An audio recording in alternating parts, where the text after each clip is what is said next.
अस्सलाम वालेकुम। कहता हूँ सच के साथ, मैं हूँ आमिर इसहाक सोहरवर्दी।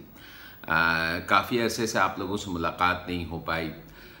सबसे पहले जो मेरे दोस्त रमज़ान मना रहे हैं, रमज़ान के रोज़े रख रहे हैं, उनको रमज़ान मुबारक बहुत बहुत। और जो लोग नहीं रख रहे उनसे गुजारिश कि अगर किसी वजह से नहीं रख रहे हैं तो चलें ठीक है, और अगर वैसे ही शौकिया नहीं रख रहे हैं तो रखें। ये मेडिकली बहुत प्रूवन है कि रोज़े रखने से जिस्म पर बहुत पॉजिटिव असरात होते हैं।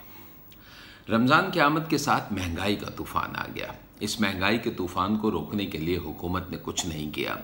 इस महंगाई के तूफ़ान से गरीबों का भट्टा बैठ गया। इस महंगाई के तूफ़ान से गरीबों का किचन बंद हो गया। इस महंगाई के तूफ़ान से गरीबों के चूल्हे ठंडे पड़ गए। इस महंगाई के तूफ़ान ने आवाम की कमर तोड़ दी।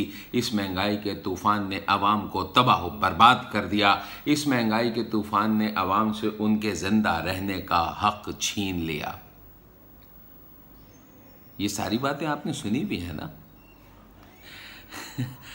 अब मैं असल में जो बात बताना चाह रहा हूं वो ये है ना कि जो बयानिया है वो बयानिया किस हद तक भयानक हो चुका है कि हमारे लोग नया बयानिया भी नहीं लाते, नए सुनहरे लफ्ज़ भी नहीं लाते, नया वजूद भी नहीं लाते, नई सोच भी नहीं लाते, नई फहम भी नहीं लाते, नई फरासत भी नहीं लाते। वो वही पुराने लगे पिटे घिसे वही चलाते रहेंगे। आपको रमज़ानुल मुबारक में अगर महंगाई का सामना है तो बराए मेहरबानी आप अपने बजट को उस हद तक कट कर लें कि आपको परेशानी का सामना ना हो।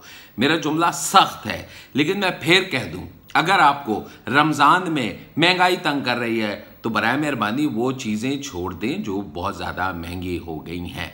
कुछ दिन और सादगी से गुजार लें। वैसे भी सादा ज़िंदगी के बहुत फ़वाइद हैं। यकीन नहीं आता तो हमारे प्राइम मिनिस्टर से पूछ लें।